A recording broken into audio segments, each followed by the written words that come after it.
On Thursday the 15th, Mr. Cook came to the Talbot Arms. He said he was feeling poorly. On Saturday morning, Palmer, who lived opposite to the Talbot Arms, ordered coffee for Mr. Cook. About half an hour afterwards, I returned into the room and found that the coffee had been vomited. During that Saturday, I heard Palmer say to Mr. Cook that he would send over some broth. On the Sunday morning, a large breakfast cup of broth was brought to the Talbot Arms. I tasted about 2 tablespoons before I took it up. I vomited violently all the afternoon till about 5 o'clock. Up to that time, I'd been quite well. I'd taken nothing that I'm aware of that had disagreed with me. About 8 o'clock that night, the housekeeper gave me a pillbox to take to Mr. Cook's room. I retired between 10 and 11. About a quarter of 10 minutes before 12, I heard violent screams in Cook's room. He was sitting up and beating the bedclothes with both his arms and hands stretched out. He said, "I cannot lie down. I shall suffocate if I do. Fetch Mr. Palmer." His body, his hands and neck were sort of jumping or jerking. Sometimes he would throw back his head upon the pillow and then he would raise himself up again. He appeared to have much difficulty in breathing. The balls of his eyes were much projected and it was difficult for him to speak. He screamed 3 or 4 times. He called aloud, "Murder," twice. He asked me to rub one hand. I found the left hand stiff. It stretched out as though the fingers were something like paralyzed. The stiffness didn't appear to be gone after I'd rubbed him. He recognized Palmer when he came in and said, "Oh, Palmer, I shall die." Palmer replied, "Oh, my lad, you won't." Palmer left. He brought back some pills. He gave him a drop from a wine glass after giving him the pills. Cook said he couldn't swallow them. At Palmer's request, I gave Cook a teaspoon of toast and water. He snapped at the spoon with his head and neck, and the spoon was passed between his teeth. It was difficult to get it away. The water washed the pills down, and Mr. Palmer handed him the wine glass. It was 3 parts full with a liquid of a dark, heavy-looking nature. Cook drank it. The liquid was vomited up immediately. The stuff smelt like opium. Palmer said that he hoped the pills were not returned, and he searched for the pills with a quill. He said, "I cannot find the pills." Cook seemed to be more easy. I next saw Cook about 6 o'clock on the Tuesday morning. He asked if I'd ever seen anyone suffer such agony.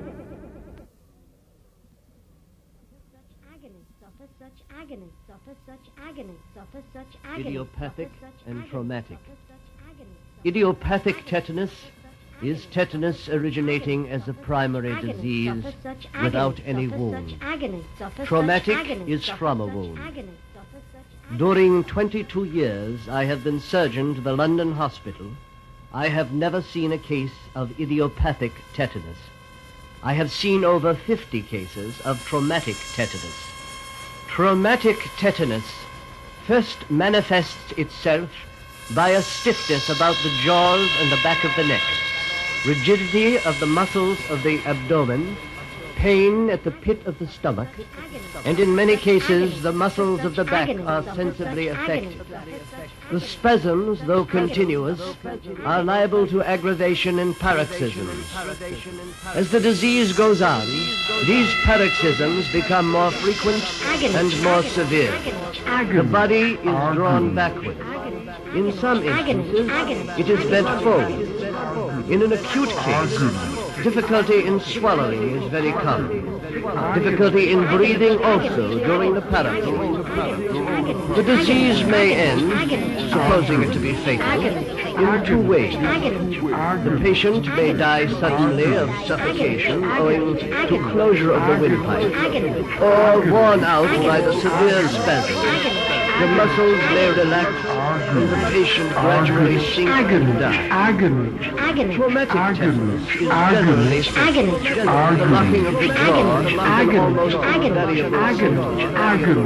The lower extremities are sometimes affected, and sometimes the upper. The muscles affected are chiefly those of the trunk. A case of traumatic tetanus, which ends fatally, takes from 1 day to 4 days. Or longer. I never heard of a case in which a man would be attacked 1 day and then have 24 hours respite and be again attacked the next. The sudden onset and rapid subsidence are not consistent with the full form of tetanus. The poison, Nux Vomica, produces tetanic convulsions. One of the characteristic features of tetanus is that the consciousness is not affected. The body is drawn back.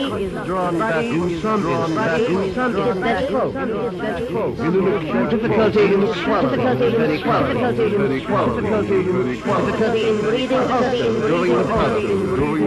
The muscles affected are chiefly tetanus, which ends fatally, takes from 1 day to 4 days. From about 6 to 11 minutes. The time is influenced by the strength of the dose and the strength of the animal.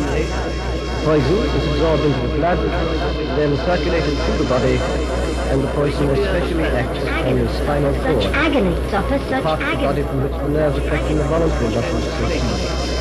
Are the muscles more than usually rigid? In some instances, the muscles were so strongly contracted that for a week afterwards it was possible to hold the animal horizontally by the hind legs without the body falling.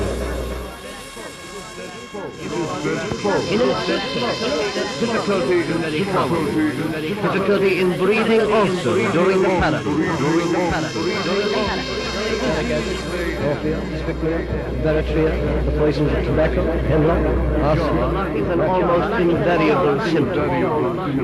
The lower extremities are sometimes affected. The muscles affected are chiefly those of the trunk. The case of traumatic tetanus takes from 1 day to 4 or not. If I place the body upon the back, such agony. Produces tetanic convulsion. One of the characteristics